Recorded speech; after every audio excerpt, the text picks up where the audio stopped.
terkait perpindahan penduduk ya. Nah, di mana tema kali ini yang diangkat adalah bagaimana tata cara pindah penduduk.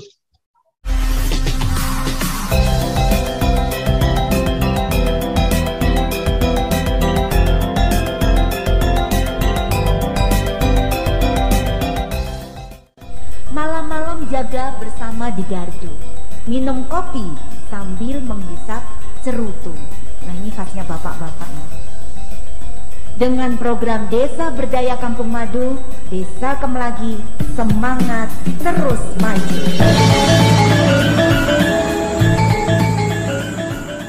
Sahabat Dukcapil seluruh Indonesia, kita langsung saja ke sesi penyampaian materi.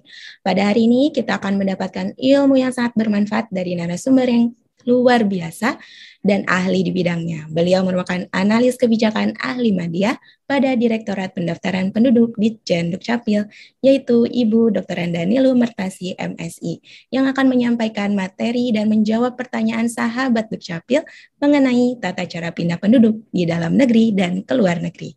Baiklah sahabat Dukcapil, tidak perlu berlama lagi, marilah kita mendengarkan penyampaian materi oleh Ibu Dr. Niluh Mertasi, MSI. Dengan hormat kepada Ibu Niluh, waktu dan layar kami persilahkan. Baik, terima kasih Mbak Agnes. Assalamualaikum warahmatullahi wabarakatuh. Selamat siang, salam sejahtera, salam, Om Swastiastu, Namo Buddhaya. Baik, Mbak Agnes, seizin Bapak Dirjen, Pak Ses, dan Bapak Ibu Direktur, pada kesempatan ini kami sharing terkait perpindahan penduduk ya. Nah, di mana tema kali ini yang diangkat adalah bagaimana tata cara pindah penduduk. Ya, baik. Bapak Ibu, sahabat Dukcapil, tadi sudah disampaikan di awal ya oleh Mbak Agnes bahwa kali ini kali DMM yang ke-18 kita membahas tata cara pindah penduduk ya. Bahwa kita ketahui pindah itu ada masuk kategori di dalam wilayah Negara Kesatuan Republik Indonesia dan ada juga yang keluar. Itu juga pindah ya. Nah, sebelum itu mungkin kita akan lihat, tadi saya sampaikan bahwa untuk kita bisa tertib, bisa taat, bagaimana kita melakukan perpindahan penduduk, kita juga perlu tahu ya aturan-aturan atau regulasi yang mendasari. Jadi kita tidak salah. Lanjut ke slide kedua. Bahwa ini Bapak Ibu, sahabat Dukcapil, ya kalau iseng-iseng kita bisa download, kita bisa baca ya aturan-aturan ini. Jika kita mau melakukan pelayanan administrasi kependudukan, sebenarnya tidak hanya untuk pindah datang ya. Saya coba sampaikan bahwa yang paling atas itu adalah Undang-Undang Nomor 23 sebagaimana telah dirubah dengan Undang-Undang Nomor 24 tahun 2013 itu tentang administrasi kependudukan. Selanjutnya diturunkan lagi ada peraturan pemerintah Nomor 40 ya tentang Nomor 40 tahun 2019 tentang pelaksanaan Undang-Undang Nomor 23 ini ya. Selanjutnya, beberapa kali dalam sesi-sesi Dukcapil menyapa masyarakat sebelumnya, selalu disebut tentang Perpres 96. Itu adalah turunan dari PP 40, yaitu tentang persyaratan dan tata cara pendaftaran penduduk dan pencatatan sipil. Itu peraturan Presiden nomor 96. Selanjutnya diturunkan lagi ke peraturan Menteri Dalam Negeri nomor 108, kemudian ada nomor 109. Nomor 108 tahun 2019 tentang peraturan pelaksanaan Perpres 96 ya, tentang persyaratan dan tata cara pendaftaran penduduk dan pencatatan sipil. Selanjutnya di Permendagri 109 tahun 2019 kita akan tahu bagaimana apa formulir dan buku yang digunakan. Tadi saya sampaikan ada formulir yang harus kita isi dalam pelayanan pendaftaran penduduk. Dalam hal ini pelayanan perpindahan penduduk, ada formulir yang harus kita isi. Nanti selanjutnya saya akan sampaikan. Nah, 678 itu adalah beberapa regulasi yang paling baru yang mungkin di Dukcapil Menyapa Masyarakat sebelumnya sudah pernah disampaikan. Itu yang terbaru. Ini juga mendasari kita semua petugas di Dukcapil, masyarakat terkait yang mendasari kalau kita melakukan penyelenggaraan atau melakukan pelayanan pendaftaran penduduk dan pencatatan sipil. Permendagri itu adalah yang Permendagri 72 tahun 2022, kemudian Permendagri 73 dan Permendagri 74, itu yang aturan yang terbaru. Lanjut mungkin ke slide berikutnya. Ini Bapak Ibu, sahabat Dukcapil, kami memberikan gambaran seperti apa sih layanan di pendaftaran penduduk. Jika Bapak Ibu mengurus surat pindah, masuk di mana itu? Di layanan apa itu? Nah, ini saya kasih gambaran bahwa di pelayanan pendaftaran penduduk itu, hulunya itu adalah pencatatan biodata. Nah, pencatatan biodata itu diawali dengan pengisian formulirnya itu F101. Nah, setelah itu terbit NIK, kemudian baru dilanjutkan dengan penerbitan kartu keluarga, penerbitan KTPL, penerbitan surat keterangan lain, dan juga penerbitan dokumen untuk penduduk rentan. Jadi, penerbitan surat keterangan kependudukan di sini yang dimaksudkan di dalam pelayanan penduduk ini adalah penerbitan surat keterangan pindah. Jadi, jika Bapak Ibu ngurus kepindahan, maka yang harus ada adalah surat keterangan pindah. Nah, itu ada di pelayanan pendaftaran penduduk. Tuh. Kemudian, di dalam regulasi yang tadi saya sampaikan, sudah diakomodir pelayanan secara daring. Tetapi, masih dimungkinkan juga pelayanan secara manual. Oke, lanjut. Kemudian tadi juga saya sampaikan ada regulasi yang mengatur tentang formulir ya. Di dalam regulasi itu yaitu Permendagri 109 tahun 2019 ada ada kategori formulir itu, ada yang namanya formulir pengajuan pelayanan, ada juga yang namanya formulir hasil layanan. Sebagai contoh ya, nanti saya sebutkan dalam pengurusan surat pindah, Bapak Ibu sahabat Dukcapil ada persyaratan harus mengisi formulir F103. Maka formulir hasilnya nanti adalah surat keterangan pindah. Itu ya Mbak Agnes. Kita belajar juga nih Mbak Agnes sama-sama ya. Oke. Kita boleh lanjut. Oke, sebelum kita bahas pindah, kita coba dulu sama-sama belajar apa sih sebenarnya pindah itu gitu ya. Pindah menurut di Undang-Undang 23 tahun 2006 itu adalah berdomisilinya penduduk di alamat yang baru untuk waktu yang lebih dari 1 tahun atau bisa juga ya kurang dari 1 tahun berdasarkan kebutuhan tertentu. Itu yang namanya pindah. Oke, di awal ini saya sampaikan clue yang selalu disampaikan oleh Pak Dirjen tadi juga disebutkan bahwa saat ini pindah itu sudah tidak perlu lagi pengantar RT RW. Itu Mbak Agnes, boleh lanjut ya? Oke, kita belajar bersama ini ya. Ini gambaran perpindahan penduduk yang diatur di dalam regulasi tadi yang saya sampaikan ya. Ini kita bahas satu-satu, nanti rinciannya ada di slide-slide di berikutnya. Itu. Itu ya. Ini kita belum. Oke. Kita ramu ini ya di dalam Perpres, di dalam Perpres 96, di dalam Permendagri 108 dan Permendagri 109. Ada beberapa kategori pindah ya. Yang pertama saya sampaikan itu pindah di dalam wilayah NKRI. Di dalam wilayah NKRI itu ada dua juga. Ada yang WNI, ada juga yang orang asing. Oke, itu ya nanti. Kemudian pindah juga di dalam regulasi itu masih disebutkan terkait penduduk yang akan bertransmigrasi. Itu juga masuk pindah ya Mbak Agnes ya. Dan Bapak Ibu sahabat Dukcapil. Kemudian ada juga terkait penduduk WNI dan orang asing yang melakukan pindah datang antar negara, baik yang pindah keluar maupun yang pindah datang, yang datang gitu ya.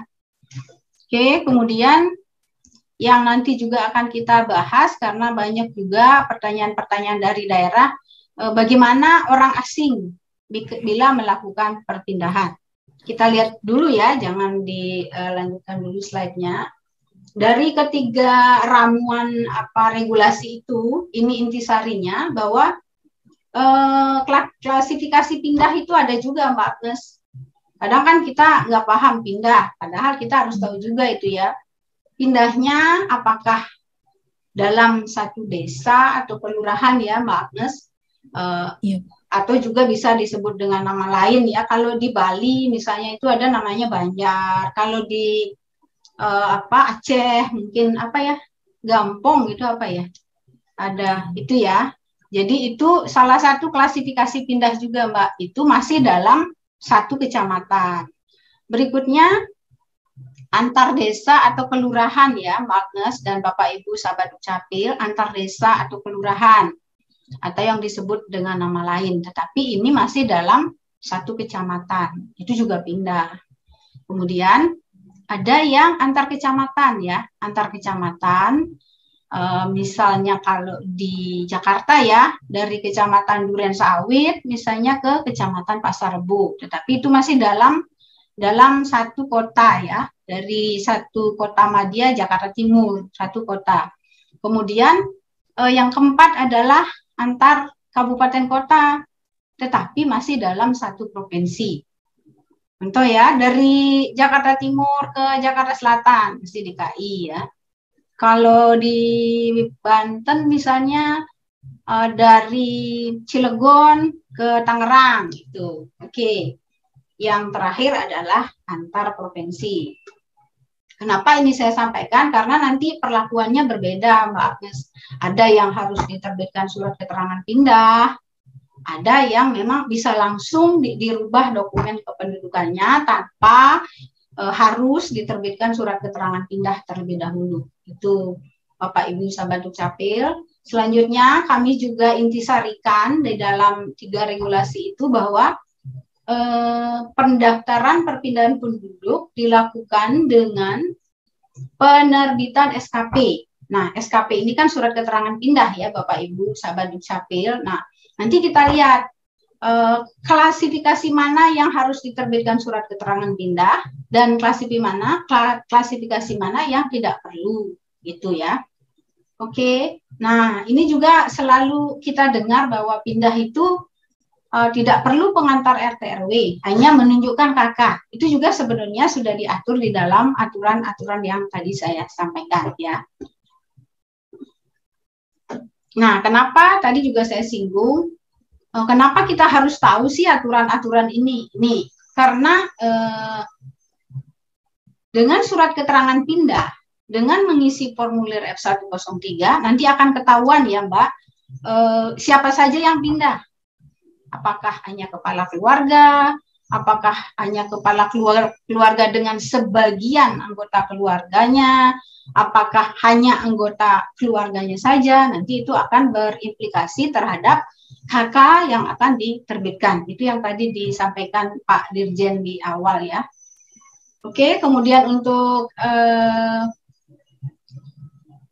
penduduk yang akan bertransmigrasi, ini persyaratannya KK, kartu seleksi, dan surat pemberitahuan berangkatan. Nah, ini nanti juga kita akan bahas lebih dalam ya, bagaimana penduduk WNI dan orang asing yang melakukan pindah datang antar negara.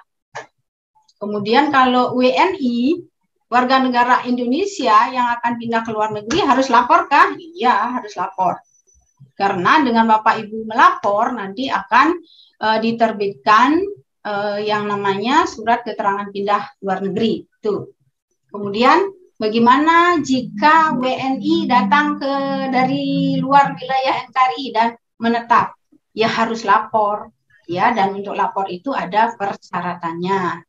Yang di sini ditentukan persyaratannya itu dokumen perjalanan, SKPLN dari Dinas Dukcapil Kabupaten Kota dulu pada waktu melakukan perpindahan keluar.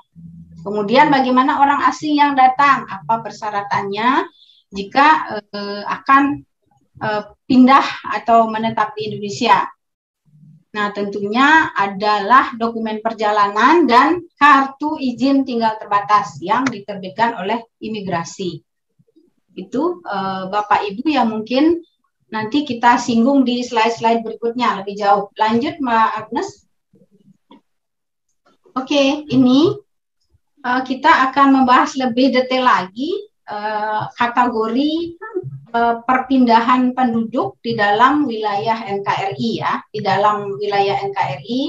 Nah, tadi saya sampaikan untuk di dalam wilayah NKRI itu ada yang dalam satu dinas atau dalam satu dinas kabupaten atau kota, ada yang antar dinas itu ya, dan ini ada sedikit perbedaan.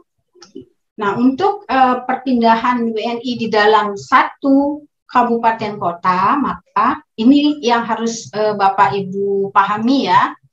Tentunya melampirkan fotokopi KK, itu pasti, kemudian mengisi formulir F103.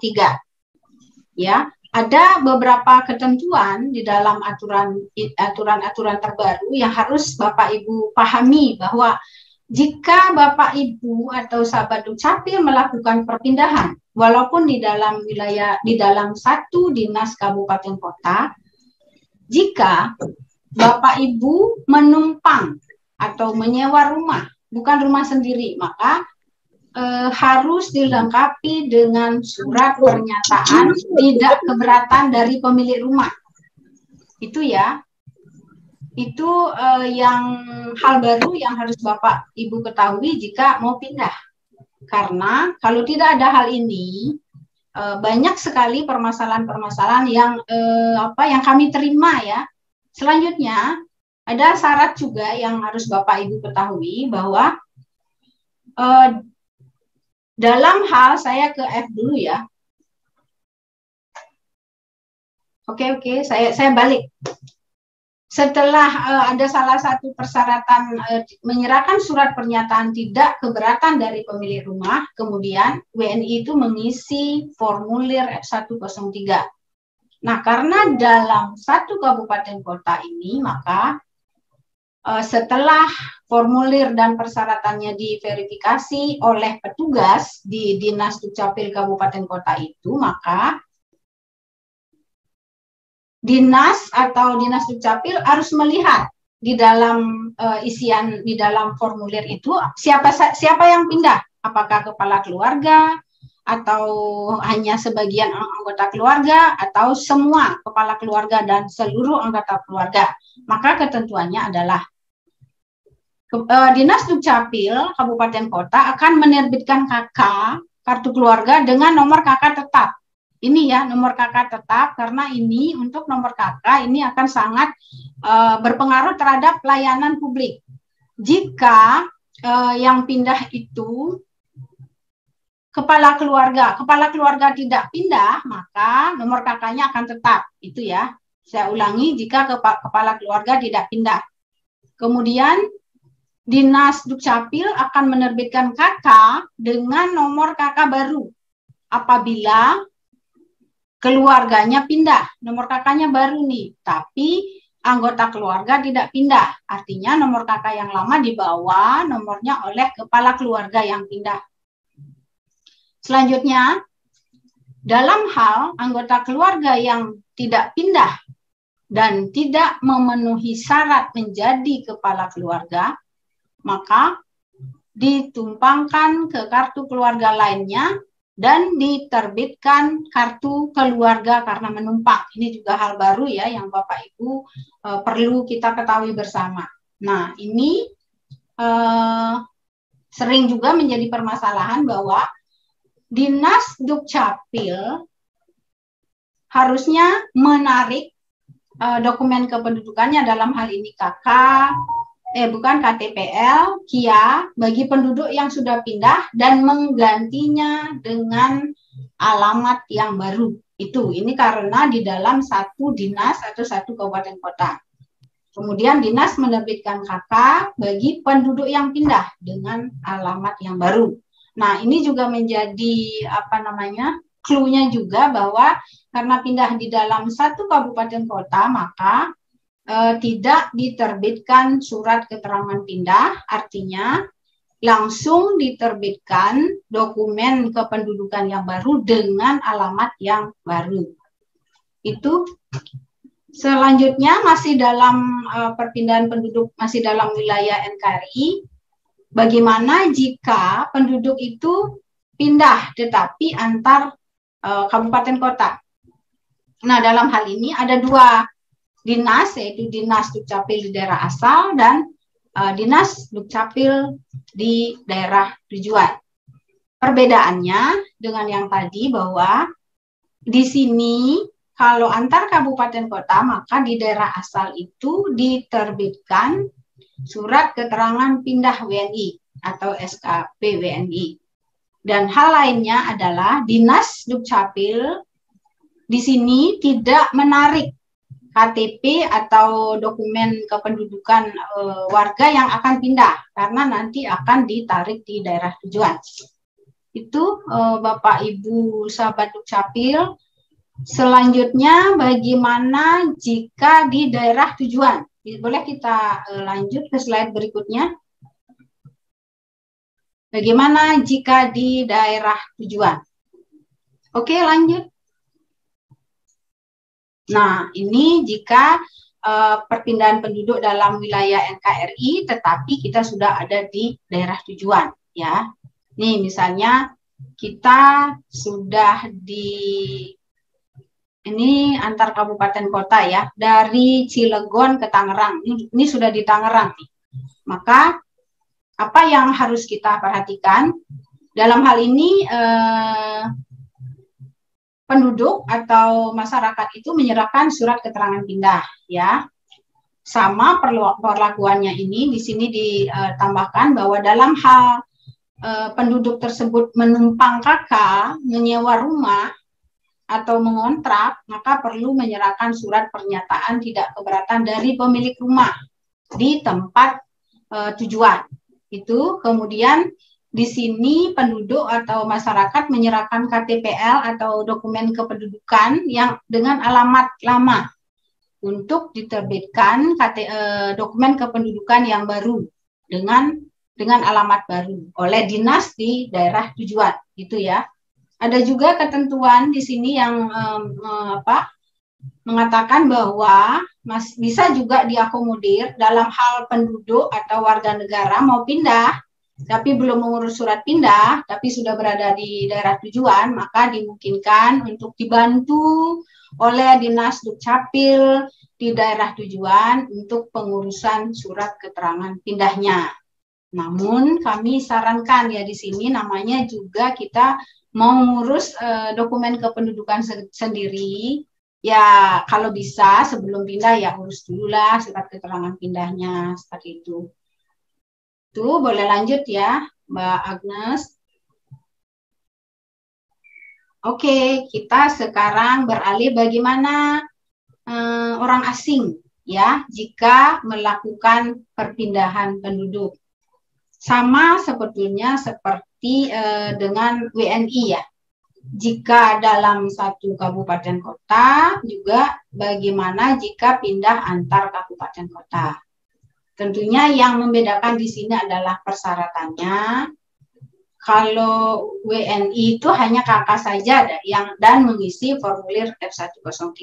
Nah, kalau orang asing masih dipersyaratkan KK, KTPL, dokumen perjalanan, dan kartu izin tinggal tetapnya ataupun kartu izin tinggal sementaranya.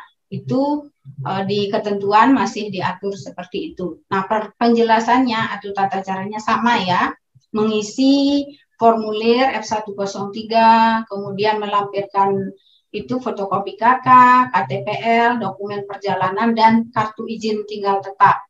Juga persyaratan ini berlaku jika menumpang KK, menyewa rumah, harus menyerahkan surat pernyataan tidak keberatan dari pemilik rumah. Kemudian jika dalam satu kabupaten kota, dinas menarik dokumen kependudukan bagi orang asing tersebut dan menggantinya. Mungkin saya menambahkan di sini harus dimusnahkan ya, dokumen kependudukan yang lama. Oke, catatan pentingnya juga di sini karena dalam satu kabupaten kota maka langsung diterbitkan dokumen kependudukan dengan alamat yang baru tanpa perlu diterbitkan surat keterangan pindah. Oke, demikian juga bagaimana jika orang asing tersebut pindah antar kabupaten kota ya, perlakuannya sama ya dengan WNI atau penduduk. Jadi persyaratannya aja yang membedakan. Ada dokumen perjalanan, KTPL, dan kartu izinnya, baik tinggal tetap maupun tinggal sementara. Oke, boleh lanjut. Ini di daerah asal, kemudian ini yang di daerah tujuan. Oke, sama ya perlakuannya. Jika orang asing tersebut sudah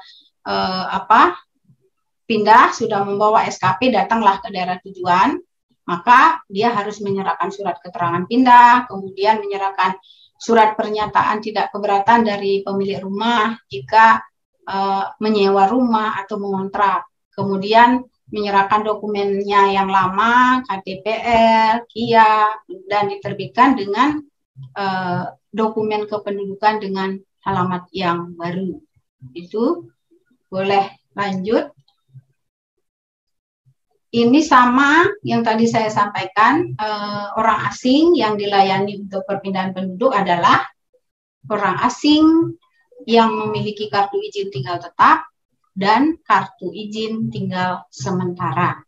Persyaratannya itu ya, surat keterangan tempat tinggalnya, kemudian dokumen perjalanan, dan kartu izin tinggal tetap. Sedangkan tata caranya sama dengan orang asing pemegang kitab maupun WNI yang pindah dalam wilayah NKRI. Oke, boleh lanjut. Jadi nggak bisa nyambung ke HP dia. Ini orang asing jika melakukan pindah dalam wilayah NKRI, orang asing pemegang izin tinggal sementara ya, jika berada. Jadi tadi di daerah asal, sekarang ini di daerah tujuan. Perlakuannya sama ya. Jadi orang asing pemegang izin tinggal, kartu izin tinggal sementara tadi sudah mengurus surat pindahnya di daerah asal, kemudian datang di daerah tujuan dengan menyerahkan surat keterangan pindah. Sama, harus menyerahkan surat pernyataan tidak keberatan dari pemilik rumah jika mengontrak atau menyewa ya. Kemudian menyerahkan SKTT-nya untuk diterbitkan SKTT dengan alamat yang baru. Ya, kemudian ini orang asing itu mengisi F103, melampirkan fotokopi KK, KTPL, dokumen perjalanan, dan ini izin tinggal sementara ya, ini mungkin salah. Itu Mbak Agnes boleh lanjut ya. Nah, ini kita akan singgung sedikit bagaimana jika pindah ke luar negeri ya. Ini pertama kita lihat kategori WNI yang pindah ke luar negeri. memang pindah itu harus lapor, iya, pindah itu harus lapor. Persyaratannya sesuai yang Perpres 96 itu harus membawa KK dan KTPL. Nah, dengan pindah keluar wilayah NKRI ini sama ya, harus mengisi F103, menyerahkan dokumen kependudukan KK, KTPL. Kemudian setelah diverifikasi oleh petugas dan persyaratannya sudah pas, maka Dinas Dukcapil menerbitkan yang namanya SK-PLN. Ini juga harus dipedomani. Jika di dalam mengisi F103 kan kelihatan yang pindah itu apakah kepala keluarga dengan sebagian anggota keluarga atau hanya anggota keluarga. Ini harus dipedomani di dalam penerbitan kartu keluarga. Oke, boleh lanjut ke slide berikutnya. Nah, bagaimana yang datang? Yang datang bisa, ini kita lihat dulu WNI ya. WNI yang sudah lama kadang kalau datang ke Indonesia juga harus melapor. Ini ya persyaratannya. Dokumen perjalanan, SKPLN yang dulu pernah ada, kemudian SKP dari perwakilan. Sama ya, mengisi F103. Kemudian menunjukkan dokumen perjalanan Republik Indonesia, kemudian menyerahkan SKPLN. Nah, setelah itu baru Dinas Dukcapil menerbitkan atau mengaktifkan kembali dokumen kependudukannya sesuai dengan alamat yang baru di dalam negeri, itu ya. Ini ada ketentuan yang mungkin kita juga jarang tahu. Saya sampaikan bahwa ada catatan penting bahwa WNI yang datang dari luar negeri wajib melaporkan kedatangannya kepada instansi pelaksana, dalam hal ini Dinas Dukcapil, paling lambat 14 hari sejak tanggal kedatangan. Itu sudah diatur. Oke, boleh lanjut Mbak Agnes. Ini untuk orang asing yang datang ya. Orang asing yang datang tentunya kita melihat yang pertama adalah orang asing pemegang izin tinggal terbatas. Sepanjang orang asing itu belum memiliki izin tinggal, kita tidak bisa memproses untuk menerbitkan ini NIK-nya, karena kalau orang asing pemegang ITAS ini nanti akan mendapatkan SKTT, di dalam SKTT itu ada nomor NIK-nya. Itu jadi persyaratannya ini dokumen perjalanan, kemudian kartu izinnya yang sudah diterbitkan oleh imigrasi. Nah, sama tata caranya sama, mengisi F103, kemudian menunjukkan persyaratannya yang berupa dokumen perjalanan dan kartu izin tinggalnya. Nah, kemudian setelah mengisi F103, persyaratannya dipenuhi, maka Dinas Dukcapil akan menerbitkan surat keterangan tempat tinggal atau SKTT. Nah, SKTT ini akan berlaku sesuai dengan masa berlakunya izin tinggal terbatas. Itu selanjutnya, ini orang asing ada juga yang sudah mempunyai ITAP ya, kalau datang ke Indonesia sama perlakuannya.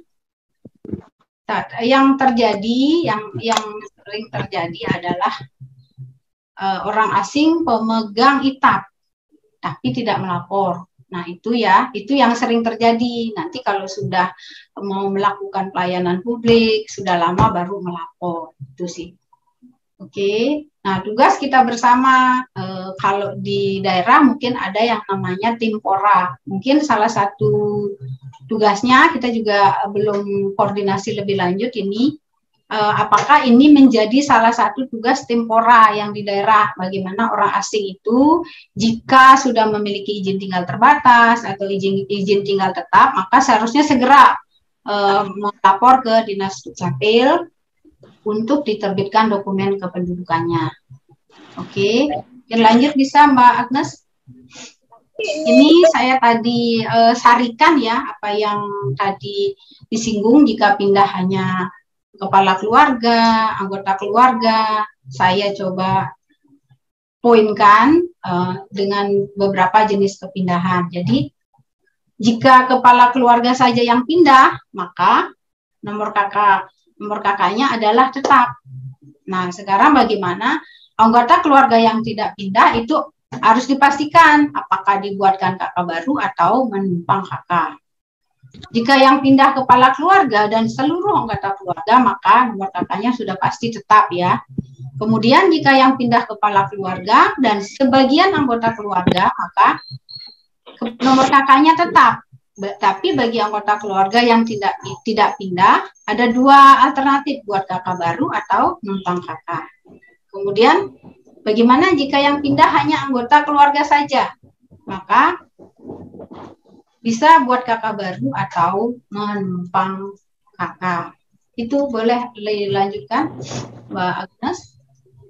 Ini beberapa catatan yang harus kita tahu bersama ya, karena di dalam prakteknya banyak sekali permasalahan-permasalahan yang disampaikan kepada kami.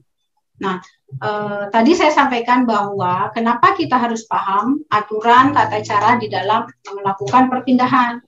Ya, karena akan berimplikasi terhadap penerbitan kartu keluarga. Itu ya. Ini ada beberapa catatan yang harus kita pahami juga. Saya coba ini. Yang pertama, dalam hal pindah penduduk di dalam wilayah NKRI, jika dilakukan terhadap anak yang berumur kurang dari 17 tahun, maka perpindahan tersebut harus dilakukan dengan menumpang ke KK lain karena berumur kurang dari 17 tahun. Itu. Kemudian berikutnya, dalam hal pindah penduduk dalam wilayah NKRI dilakukan oleh kepala keluarga dan anggota keluarga yang telah berusia 17 tahun, sudah kawin atau pernah kawin, namun tidak diikuti oleh anggota keluarga yang seluruhnya berumur kurang dari 17 tahun. Jadi anggota keluarga yang berumur kurang dari 17 tahun tidak ikut pindah, maka anggota keluarga yang seluruhnya berumur kurang dari 17 tahun itu menumpang ke KK lain. Yang berikutnya, perpindahan sebagaimana yang 1-2 di atas harus dilengkapi dengan, bentar Bapak Ibu, ini aslinya bocor. Aslinya bocor. Iya, saya di kantor. Bentar. Di mana? Mengganggu kecipratan. Oke, kita lanjutkan ya Bapak Ibu sahabat Dukcapil. Ini loh, ada surat kuasa pengasuhan anak dari orang tua atau wali ya. Jika di bawah 17 itu. Kemudian surat pernyataan bersedia menerima sebagai anggota keluarga. Itu menjadi catatan ya, karena banyak sekali masalah ini. Kemudian berikutnya, penduduk yang mengalami peristiwa kependudukan, dalam hal ini pindah ya, dapat menumpang ke KK lain dengan melampirkan ini ya, surat pernyataan bersedia menerima sebagai anggota keluarga dari kepala keluarga yang akan ditumpangi. Kemudian penerbitan KK karena perubahan data pada peristiwa kependudukan, dalam hal ini pindah dengan memenuhi persyaratan itu ya yang diatur dalam regulasi tadi, Perpres dan Permendagri. Kemudian nih syarat lainnya, surat kuasa pengasuhan anak dari orang tua atau wali. Itu Bapak Ibu. Ini hal-hal baru yang harus kita tahu bersama, kami juga terus belajar. Boleh lanjut Mbak? Boleh ya, ini tata caranya, sebenarnya saya sudah singgung sih ya. Cuman di sini penduduk mengisi, kemudian petugas seharusnya petugas di Dinas Dukcapil itu melakukan verifikasi dan validasi terhadap formulir dan berkas persyaratan. Karena di sini kuncinya jika terjadi permasalahan, ada yang disembunyikan kadang ya, minta pindah, suaminya diikutkan pindah atau istrinya diikutkan pindah tanpa sepengetahuan, bukan izin ya, tanpa suami atau istrinya tidak tahu. Jadi di sini juga perlu ada verifikasi dari petugas itu ya. Ini masih dalam satu kabupaten kota. Nah, di sini ada catatan yang harus kita pedomani juga. Karena ini dalam satu kabupaten kota, maka harus dicabut dokumen kependudukannya yang lama, selanjutnya dimusnahkan. Tentunya mempedomani ketentuan peraturan perundang-undangan. Ini jika pindah dalam satu kabupaten kota. Ini sebagai tambahan wawasan saja sih. Selanjutnya, ini tadi saya sudah singgung, ini tata caranya. Bagaimana di daerah asal, bagaimana di daerah tujuan. Saya di sini hanya menekankan perlunya mengisi formulir ya. Kadang-kadang kalau mau cepat hanya menyerahkan kakak. Kita tidak tahu apakah petugasnya lupa atau bagaimana, jadi tidak ada pengisian formulir 103. Oke. Selanjutnya boleh ke slide berikutnya. Nah, ini ada ketentuan yang harus kita tahu juga ya di dalam regulasi-regulasi yang tadi saya sampaikan, bahwa surat keterangan pindah itu sebetulnya berlakunya hanya 100 hari ya. Nah, dalam hal masa berlaku SKP sudah berakhir, maka jika penduduk tidak melaporkan, maka SKP dinyatakan tidak berlaku. Ya, SKP yang tidak berlaku menjadi dasar batal pindah. Oke. Kemudian dalam hal penduduk bermaksud melakukan pendaftaran perpindahan penduduk melebihi masa berlaku SKP di Dinas Dukcapil Kabupaten Kota atau PT Dinas Dukcapil Kabupaten Kota dapat mengkomunikasikan ya untuk pengurusan SKP melalui surat elektronik atau media elektronik lainnya. Boleh lanjut, Mbak? Ini sudah sering ya disampaikan.